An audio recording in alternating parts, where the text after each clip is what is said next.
Bom dia, boa tarde, boa noite para você que é torcedora, para você que é torcedor do Santos Futebol Clube. Uma semana menos animada, com derrota para o The Strongest a 3.600 metros de altitude. O Santos não conseguiu jogar bola, mas, enfim, seguimos em frente. Estou aqui, eu, Anita Efraim, estou aqui como sempre com a minha dupla Isabel Nascimento. Tudo bem com você? Isabel não está tão triste, aparentemente, com essa derrota.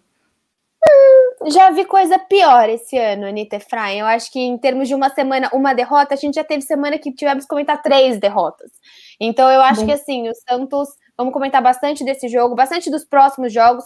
Quem tá vendo por vídeo está notando que estamos de carinha nova com o nosso fundo, com o nosso logo aqui em cima. Então, tudo aí para vocês, para deixar o Alvinegras da Vila mais bonito.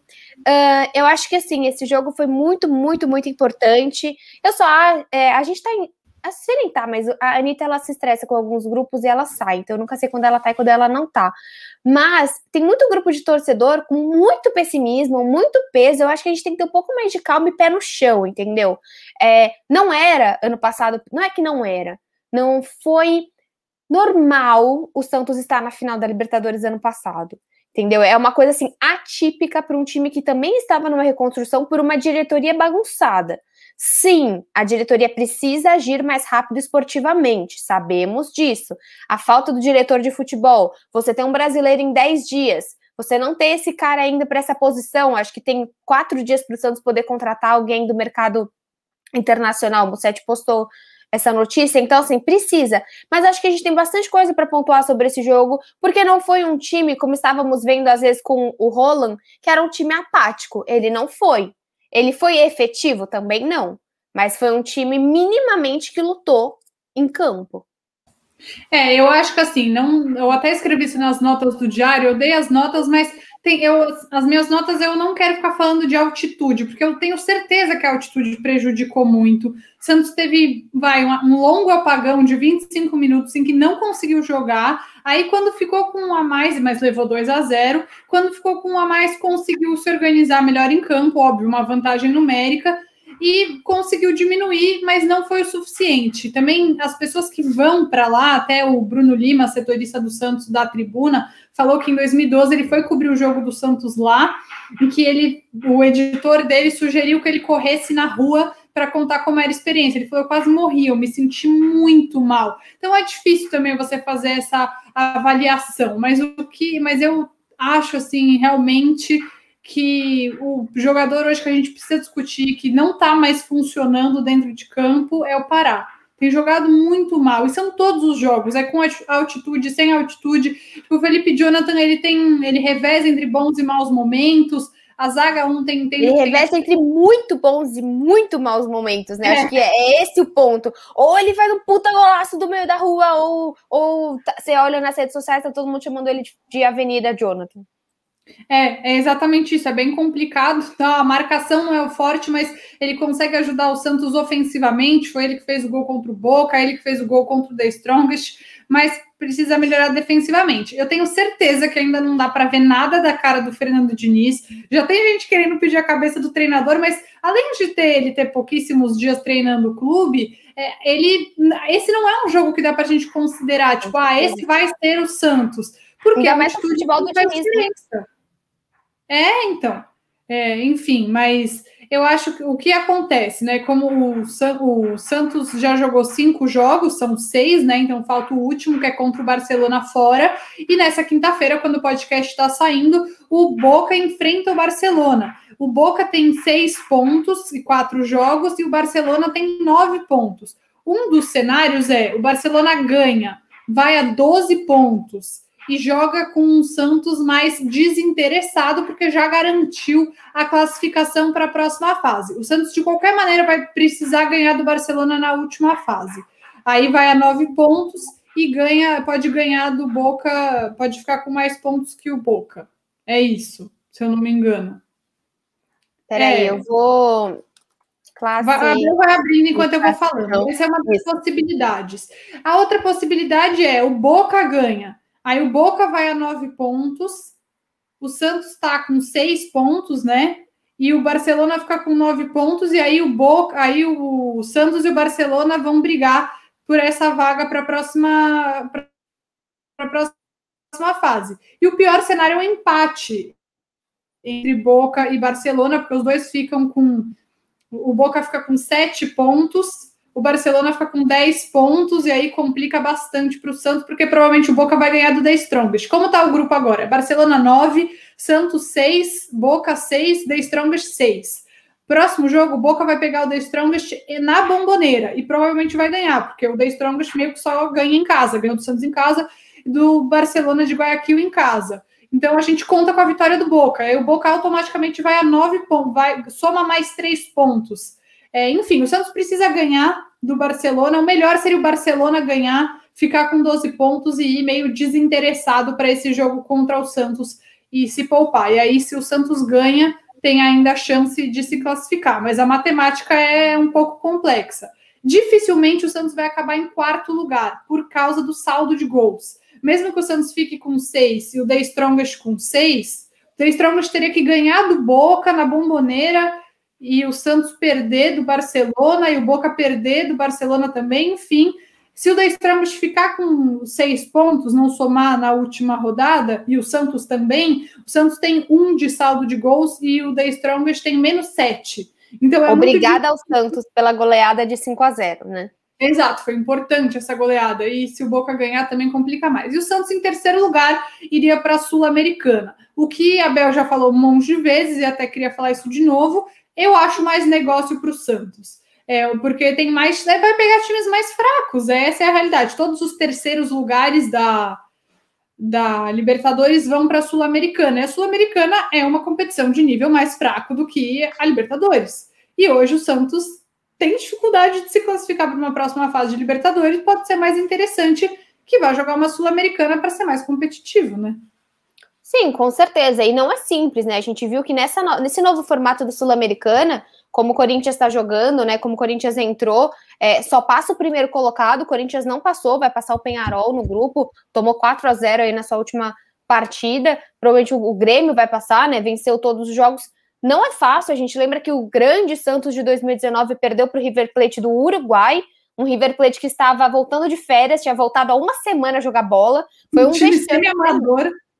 Exatamente, foi um jogo, foram 2 jogos ridículos. Eu lembro que era jogo sem torcida, por conta, se eu não me engano, de uma punição do Santos. Acredito que seja punição por conta do Independente em 2018. Nós jogamos sem torcida esse jogo contra o River Plate também. Então, assim, é uma competição chata, é uma competição que o Santos não tem, é uma competição que precisa ser valorizada, porque assim como o Grêmio tá, o Corinthians tá, se eu não me engano o Red Bull tá, o Bahia tá, então são times chatos também que estão nessa competição, e o Santos, como o santista, precisa colocar o pé no chão, sabe? Não é porque no passado deu certo a Libertadores que é fácil, que é um campeonato fácil. Não é obrigação. Não é obrigação. Tetra não é obrigação, eu acho que isso é algo...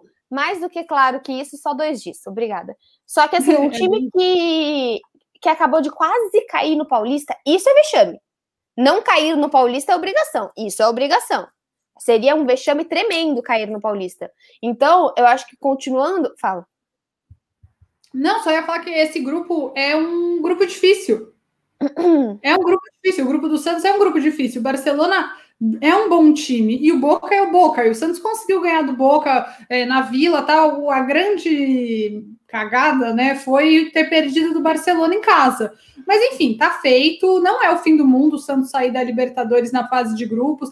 É muita humilhação. Tudo não é. Isso é uma besteira. Muito difícil. O Santos perdeu todos os jogadores mais importantes. Está jogando sem o Marinho, que meio quem sobrou de mais importante no time. Está se reestruturando, está fazendo sei lá o que para pagar as contas. A diretoria não tem celeridade para contratar jogador. Então, assim, gente, nada pode ser descontextualizado. Eu não estou passando pano para ninguém, não é esse o meu ponto, mas que a gente precisa entender que a realidade do Santos em 2021 é essa.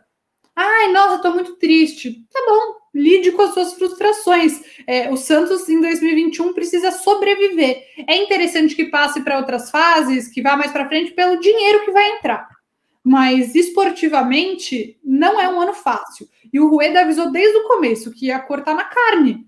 e eu acho que a diretoria tem seus erros, tem suas questões, precisa trabalhar mais rápido, mas que ia cortar na carne já era para saber. Ele nunca escondeu isso de ninguém, que a função dele era arrumar as contas do Santos. Até hoje saiu uma notícia bem importante em relação à renegociação de dívidas trabalhistas, que é algo bizarro, que o Santos tem assim, 10 milhões de reais em dívida trabalhista. Eu acho que nesse sentido a diretoria faz um bom trabalho. Como eu falei, esportivamente podia estar sendo mais rápida, né? Precisaria estar sendo mais rápida, porque a gente não sabe quando vem o próximo transfer ban.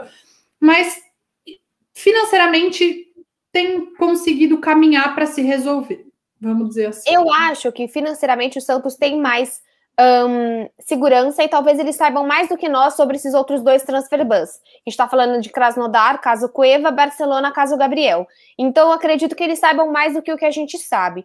Acho que a gente tem que pontuar, obrigada. A gente tem que pontuar o possível interesse do Inter no Felipe Jonathan. Por quê? Não é o interesse que me importa. O que me importa é uma avaliação de 21 milhões, em que o Santos teria dentro desses 21 milhões, 3 milhões à vista, 9 milhões parcelados e 8 milhões de uma dívida. Então, acho que assim, por que eu tô pontuando isso? É porque sempre quando o Santos vai fazer alguma transação, a gente volta e vê o quê? Dívida. O Santos vai fazer qualquer coisa com o Grêmio, vai achar um atleta que o Santos não pagou. O Santos vai fazer qualquer coisa com o Palmeiras, com o Galo, com o que seja. Então, a gente não pode culpar o Rueda quando ele é simplesmente não um coitado, não quero usar isso, um resultado das últimas gestões. Ele está sofrendo muito mais do que o Pérez. O Pérez fez as besteiras dele com o dinheiro. O Pérez que contratou o Cueva, o Pérez, tudo bem, foi na gestão Pérez, se eu não me engano, que veio o Soteldo Sanches? Sim, mas também foi nessa gestão que a gente se lascou financeiramente. Então, quando você começa a olhar um pouco mais macro, você vê que, infelizmente, a gestão do Rueda vai ter que limpar as coisas e ser competitivo, que é algo que eu e a Anitta, a gente falou em todas as entrevistas com os candidatos.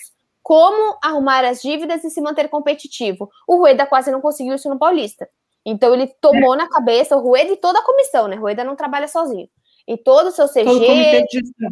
Exatamente, todo mundo que tá com ele. E isso seria péssimo, isso seria desastroso para o Santos. Agora, que você não ter... Eu acho que a gente sempre pontua nessa tecla, até eu recebo mensagem falando, Isabel, você não para de falar isso. Mas você não ter um diretor de futebol, você ter um técnico, mas não ter um intermediário, por que o Santos erra tanto em contratações?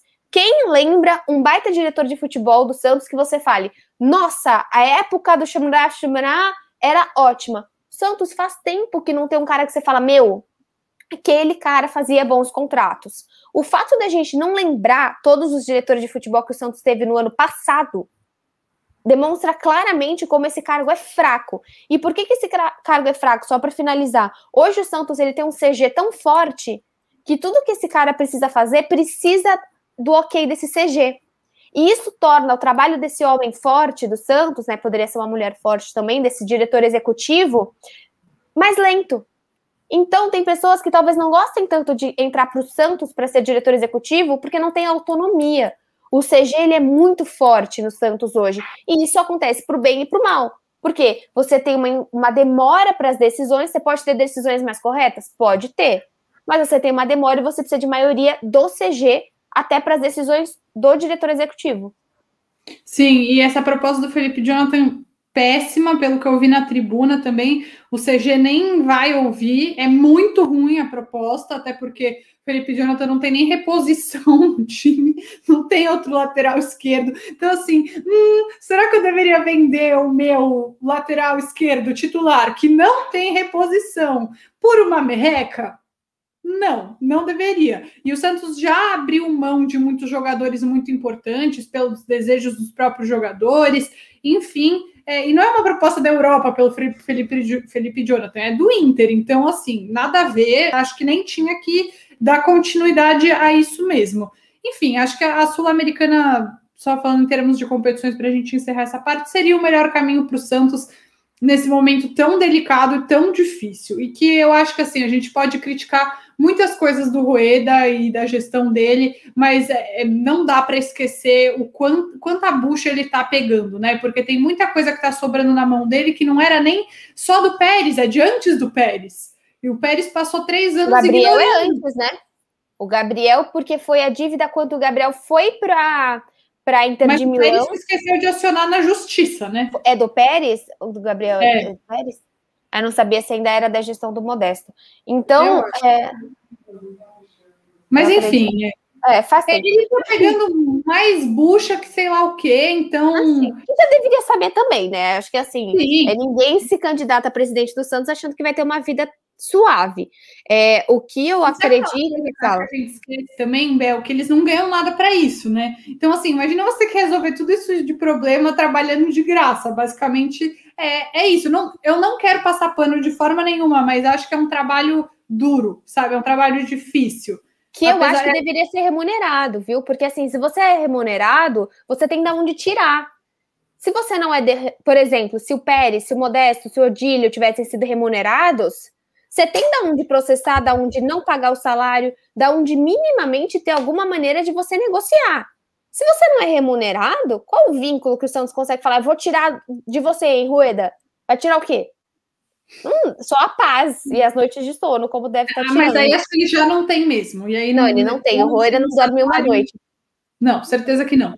E aí, queria que a gente falasse um pouco das negociações. Vou pegar aqui um tweet do Lucas Mussetti, resumindo as informações recentes. A primeira, Lucas Braga, negociação pela renovação avançou. Cara, o Lucas Braga ganha, assim, menos que quase todos os jogadores do elenco. Menos que a Anitta, gente. Sério. Ele deve ganhar tão mais que eu e ainda é um dos que menos ganha. Mas não tem nem o que falar, né, Bel? A diretoria tem que mover o que for para manter Lucas Braga e pagar um pouco mais pro cara, né? Se ele tivesse um aumento de 100% no salário dele, ele ainda ganharia menos do que um monte de jogador do time principal.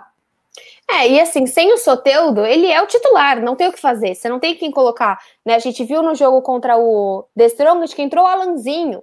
Então, assim, é um time que necessita em todas as posições, você não tem várias opções, né? Acho que a gente pode contar também a entrada do Ivonei, tiveram várias coisas nesse jogo interessantes, mas depois você termina o seu giro de notícias, mas assim, o Lucas Braga é um absurdo. É podre isso, né? Você ter esse jogador tão... ele é tão boa pessoa também, sabe? E aí você acaba... Ele é muito cativante por ser uma boa pessoa, mas não é esse o Santista. Incrível. Mas é que eu não posso ter, eu tenho que ser profissional. Mas assim, é um cara titular... Para de rir da minha cara. É um cara titular que tem um salário pífio, né? Que às vezes você vai ter, como bem você quis colocar, acredito que você... Eu não sei se nós já estávamos gravando, mas você quis pontuar as performances do Pará. Cara, você imagina quanto que um Pará ganha e quanto que o Lucas Braga ganha. Mesmo que o Lucas Braga não tenha feito uma boa partida contra o The Strongest, mas mesmo que lembramos que não é uma partida comum. Falando sobre o conjunto da obra, eu acho que ele ganhou muito também o respeito e o carinho do torcedor, sabe? O quanto ele evoluiu, o potencial que ele mostrou, sem se deixar abater pelas críticas, enfim. Então, eu acho que a diretoria tem que fazer grandes esforços por ele. Bom, Pirani, a negociação, segundo Lucas Mussetti, está encaminhada e ele deve assinar na sexta-feira, no dia seguinte a esse podcast. Balieiro, conversa em andamento. Um pouquinho, lembrando que o Pirani é um contrato, se eu não me engano, de 5 anos. O Santos, ele assinou com o Kevin Maltos por 5 anos. Hoje o Santos também fechou com o zagueiro Jonathan. Não sei até quando que é, mas é um tempo grande. 2025. Tempo grande também. O Santos, ele fez a proposta ao Pirani. Aí o Pirani meio que aceitou. O Santos não deu continuidade. E nisso, o Pirani foi titular. Então, eu não sei se as negociações avançaram também pela parte do Santos, ou se também os empresários do Pirani estão falando, então, aquele valor que você me falou há 3 meses atrás, hoje o meu atleta é titular. Lembrando que é todo mundo do mesmo empresário, né? Sandro, Caio Jorge, Pirani, Kaique, tudo do Giuliano Bertolucci, que é o cara que o Santos devia 12 milhões. Ainda deve, só renegociou. Só tá renegociado. Aí o Cadu também acertou, o Jonathan, como você falou, acertou, e aí Sanches, Caio Jorge, Copete, sem novidade recente. O Sanches não quer esse contrato por produtividade, e eu, sinceramente, acho que se ele aceitou a pedida salarial, se ele aceitou a base salarial do Santos, e o problema é tempo de contrato, acho que não tem nem o que dizer, acho que o Santos tem que fechar isso logo. Não pode se dar ao luxo de perder jogadores, e ainda mais um jogador que tem tanta liderança dentro do elenco. Não dá para saber como ele vai voltar, né? Óbvio, mas eu não correria esse risco. de perder o Sanches. Assim, é muito complicado. O Santos quer produtividade, o Sanches não quer. O Sanches, caramba.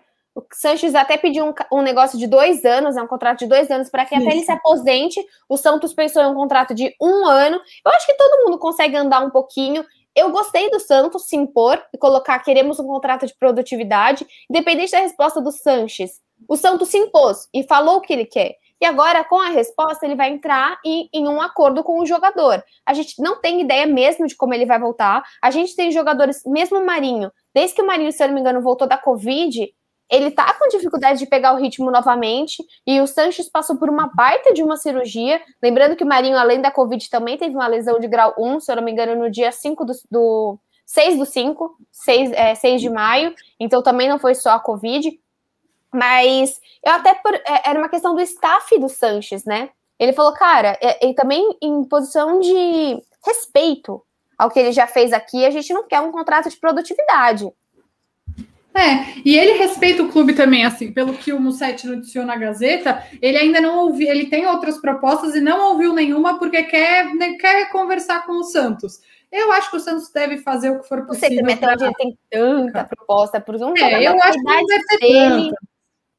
É só meio que assim, ele precisa mostrar futebol para que ele tenha proposta, sabe? Ninguém vai fazer igual, por exemplo, tiveram as indagações perante ao Marinho, falando das coisas dele e tal. Se o Marinho não mostrar futebol, ele vai demorar para se recolocar no mercado. O Marinho fez ano passado o melhor ano da sua carreira e não teve uma grande proposta. Pelo menos não que abriu o olho dele, que deu vontade de ir, como a gente viu o Pituca, Veríssimo, e mesmo o Soteldo, né? Sim, mas enfim, acho que é uma renovação que eu espero muito que saia. O Copete, acho que, enfim, a diretoria tem que pesar, eu não sei o quanto ele ganha, mas acho que talvez seja uma grana que eu sei que você gosta dele, mas brincadeiras à parte, acho que é uma grana que o Santos pode pensar em economizar para investir no Sanches, ou sei lá, no Pirani, no Sandri, ou juntar uns meses e pagar o Juliano Bertolucci, entendeu? Acho que é um jogador que não... Ele entrou bem. Mas é muito coringa, né? Eu acho que é esse o ponto do Diniz com ele. O Diniz, ele deu uma alterada ele mudou 4 peças em uma alteração. Ele mandou o Alisson para a zaga, mandou o Copete para lateral, o Felipe Jonathan para o meio. Depois ele colocou... Foi de lateral. Então, assim, o Copete, ele é excepcional? Ele não é excepcional, ele marca melhor que o Felipe Jonathan. O Felipe Jonathan é muito mais habilidoso. Não tem discussão. O Copete matando uma bola, o Felipe Jonathan matando uma bola, o Copete chutando pro gol. Mas ele é muito coringa. Ele é um cara que joga de ponta e joga de lateral. Mas aí precisa analisar o custo-benefício do jogador. Eu não sei quanto ele ganha.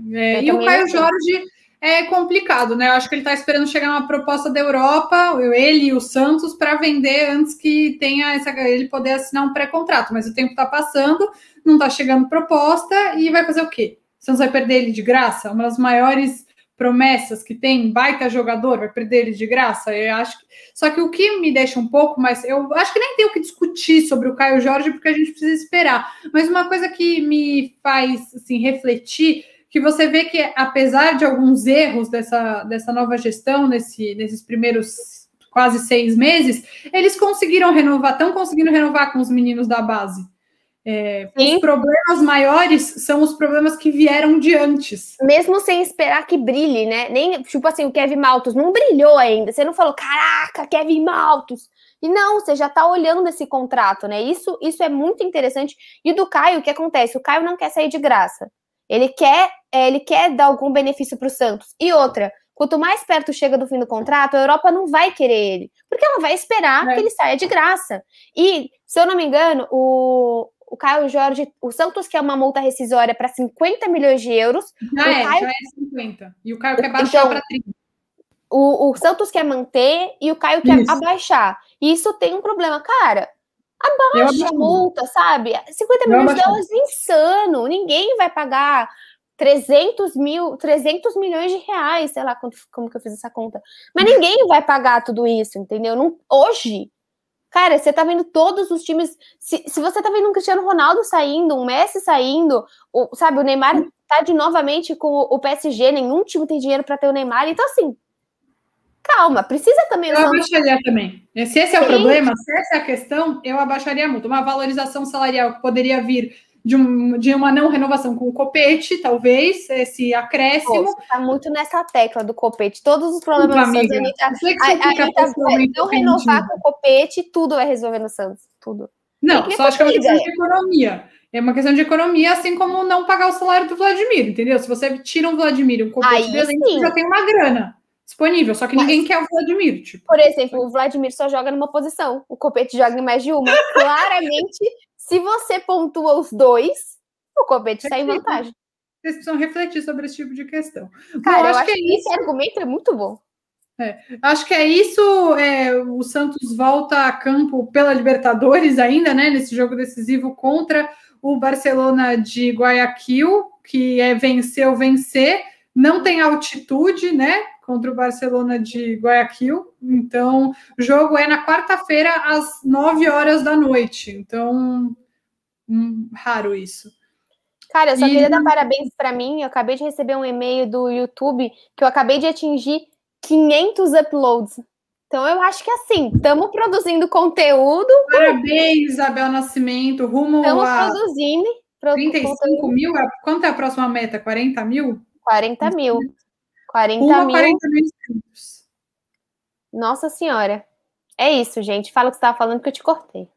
Não, era isso. O próximo jogo do Santos é no dia 26, quarta-feira, contra o Barcelona de Guayaquil. E no dia 29... Quarta-feira, sem qualquer doação. E aí, no dia 29, já começa o Brasileirão contra o Bahia lá no Pituaçu. É isso. Meu Deus. Por que o Brasileirão tem todo ano? Podia ser ano sim, ano não, né? Porque, cara, dá um negócio ter todo ano. Bom, gente, esse foi o nosso podcast. Eu não tenho... Tem mais algum comentário final? Não tem. Estamos chegando em meia hora, como sempre, porque é sempre um podcast curto de meia hora para vocês. Agradecendo a todos os ouvintes. Vocês também entrem lá no nosso Twitter, @alvinegrasdavi1. E lembrando que terça-feira, toda terça tem o Boletim Sereias, eu, a Ani e a Laura Marcelo. Toda quinta-feira tem Alvinegras da Vila aqui para vocês. Então, até semana que vem. Vamos estar bem pós-jogo, né? Bem quarta-feira. Não, a gente grava de quarta, temos que repensar. Mas acho que a gente vai gravar quinta cedo, vai ser isso. Vai ser um pouco mais tarde o podcast, já fica o aviso. Vamos combinar aqui agora. Mentira. Tchau, gente. Até amanhã. Beijo. Até amanhã. Até no seu canal. Claro.